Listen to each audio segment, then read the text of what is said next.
नमस्कार मंडळी. आज सकाळी सकाळी साई त्याच्या पप्पांना घेऊन खंडोबाच्या मंदिरात गेला आहे. त्याला खंडोबा देवाची जरा जास्तच ओढ आहे. त्याने माळाच्या खंडोबाचंही पाया पडून दर्शन घेतले आणि प्रदक्षिणाही घालून घेतली.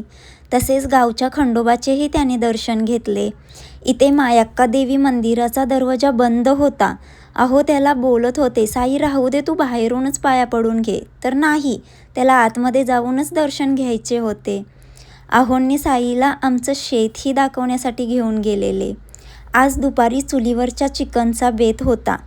तेवढ्यात रस्त्याने आईस्क्रीमवाला चाललेला होता. मग काय, त्याला बोलवून घेतलं आणि त्याच्याकडून कुल्फी घेतली आणि झाडाखाली थंड हवेला बसून अशी सगळ्यांनी ती खाऊन टाकली. आम्ही आज मुंबईला परत जाणार होतो, त्यामुळे सगळे उठून तयारीला लागले. इथे आई आणि अण्णा हायब्रिड गोणीमध्ये भरत आहेत. गहूचीही गोणी भरून ठेवली होती आणि शेंगदाण्याचीही गोणी भरलेली होती. माझं आपलं लसूण कॅरीबॅगमध्ये भरायचं काम चालू होतं. हा असा काही व्ह्यू दिसत होता आमच्या घराचा, काल टाकलेल्या स्लॅबचा. संध्याकाळी आम्ही 8:30 वाजता निघालो आमच्या परतीच्या प्रवासाला.